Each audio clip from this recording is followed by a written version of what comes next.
So, andito tayo ngayon sa La Trinidad Benguet, dito sa Samuyao, La Trinidad Benguet. At meron tayong nakilala dito na isang artist. So, Igorot artist, isang Ibaloy. So, kababayan din natin. Meron siyang ginagawang mga blades. Siya na mismo yung nagpapanday. At siya na rin yung gumagawa ng mga tulad ng mga to.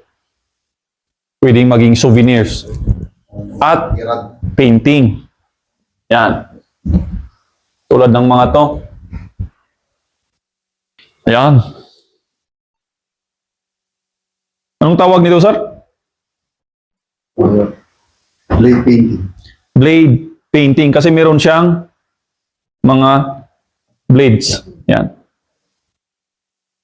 Ito rin yung mga gawa niya. Siya mismo yung gumawa nito. Yan. Oops. Banana cutter. Banana cutter. Sa mga nagluloko. Yan. Putol. Wasak. Kung magluloko ka. Yan. Maganda to. Bilhin nyo o magpagawa kayo para laging mariremind yung asawa nyo, yung mister nyo na huwag kang magloko kasi baka wawasakin ni misis yan. Yan. At ito yung mga halimbawa ng kanyang mga blades. Yan. Itong ngipin ng wild pig. Yan. Siyempre ito. Oh, tulad nito. Oh. Yan. Oh, may nakalagay na Mr. Sagar. Yan. Oh, parang ganyan lang. Tulad din ng mga to. Isa rin siyang tattoo artist. Yung traditional na pagtatato. Batak ang tawag doon, yun. Batak. Yun.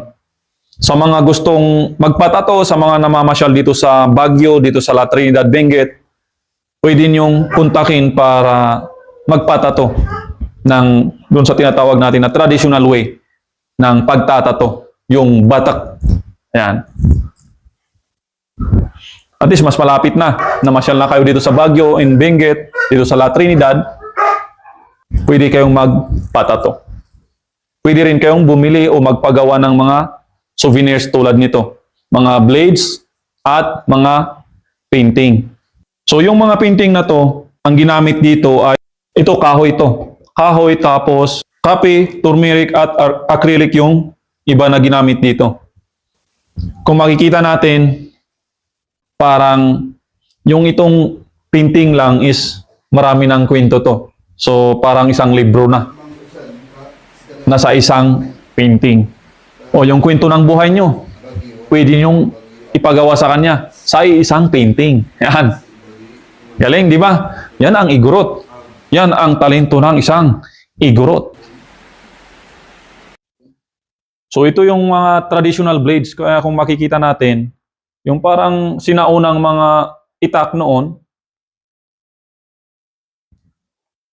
yan, gayang. Oh, makita yung matdagi jay ninuno tayo idi. Oh. Dagiti ti usarda. So ito yung gamit ng ating mga ninuno noon.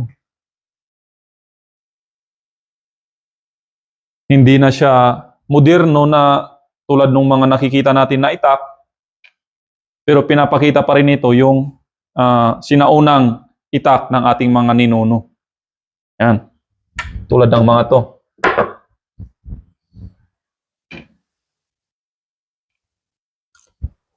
Yan.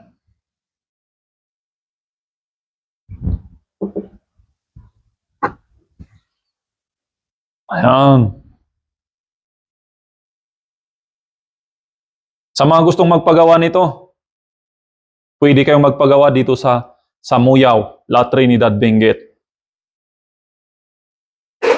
Ipupost ko na lang yung contact number nung may-ari, yung artist natin, para siya na yung mismo yung kontakin ninyo. Kung gusto nyong bumili o gusto nyong magpagawa. Pwedeng pang-display. Sa mga may restaurant dyan, pwedeng mga pang-display. So masaya na naman tayo at meron tayong nakilala na isang local artist at kababayan din natin, isang Igorot, isang Ibaloy. So nakaka-proud. So sana suportahan natin ang local artist natin. Isang tattoo artist, yung tinatawag na Mamba Batak. Nagpapanday ng mga tulad ng sinaunang blades na ginagamit ng ating mga ninuno noon. Isa ring painter na gumagamit ng kahoy, kape at acrylic para maipinta ang isang kwento.